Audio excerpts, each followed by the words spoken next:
Bonjour et bienvenue dans cette nouvelle vidéo Smart and Skilled. Nous continuons notre tour de visualisation sur Power BI.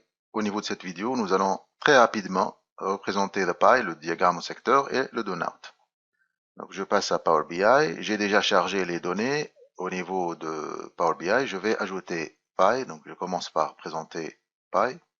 Alors tout d'abord, je vais ajouter la valeur à analyser. Donc il s'agit de sales quantity. Donc comme vous le remarquez là, c'est la totalité des quantités de vente au niveau de notre base de données qui vient d'être présentée. Maintenant, on va la décomposer en secteurs. Pour cela, on va choisir la dimension year. Vous remarquez déjà au niveau de fields, il y a trois paramètres, legend, details et values. Nous avons déjà rempli les deux paramètres ou défini les deux paramètres. Values, ça représente donc la quantité des ventes et legend, c'est year. C'est sur la base de laquelle on a créé les secteurs ici. Donc je vais passer au formatage pour très rapidement. Donc je vais changer le titre, quantité de vente.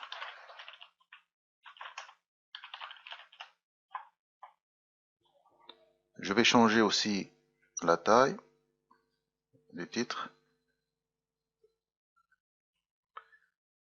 Je change la taille de légende pour que ça soit visible. Voilà. Et finalement, je vais changer les labels ici. C'est la section, donc la Detail Label. Je change la taille très rapidement. Maintenant, ça devient beaucoup plus visible. C'est de cette façon qu'on configure Pie. Pour Donut, c'est la même chose. Sauf que au niveau de Donut, c'est une autre présentation où se trouve donc un vide au milieu, représenté par un cercle blanc. Il n'y a pas une grande différence en fait entre Pie et secteur, sauf que au niveau d'autres logiciels, ce secteur vide, représenté par le cercle donc blanc, il pourra être rempli par des secteurs. Sauf que au niveau de Power BI, donc j'ai essayé de voir s'il y en a un seuil au-dessus duquel on commence à dessiner des secteurs donc à l'intérieur au niveau de ce cercle blanc.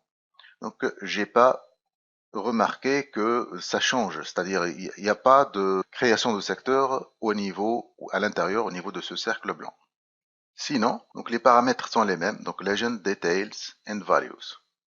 Là, je vais mettre l'accent sur details, on va voir le comportement de donOut lorsqu'on ajoute des détails, c'est-à-dire une autre dimension. Par exemple, on va voir les quantités de vente, non pas sur la base de l'année seulement, mais sur la base de channel name. Comme vous le remarquez, on ajoute channel name au niveau details. Je peux même ajouter product names, là au niveau details. Donc comme vous le remarquez, on vient de diviser chaque secteur qui représente l'année en plusieurs sous-secteurs. Si on met la souris comme ça sur le sous-secteur en question, j'aurai the year, the channel name and the sales quantity, c'est-à-dire la quantité vendue, que ce soit en valeur absolue ou encore en termes de pourcentage. Si je reviens vers secteur, pardon là, je sélectionne mon donOut, je reviens vers secteur, j'aurai une présentation similaire.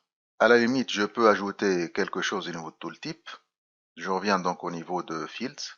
Et là, au niveau de tooltips, j'ajoute par exemple les quantités retournées, return quantities. Et dans ce cas-là, au niveau, plutôt lorsque je mets la souris sur le secteur en question, j'aurai à la fois the year, donc l'année de vente, the channel name, donc le nom de chaîne de distribution, ou la chaîne suivant laquelle donc les produits sont vendus, sales quantity, la quantité des ventes en année 2019 en termes de valeur absolue et en termes de pourcentage, et finalement return quantity que nous venons, ou la quantité retournée que nous venons d'ajouter au niveau de tooltips.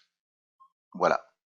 Alors ce qu'on a vu au niveau de cette vidéo, c'est tout d'abord c'est tout simplement une présentation très rapide de Pie et de donOut. Au revoir et à la prochaine vidéo Smart and Skilled.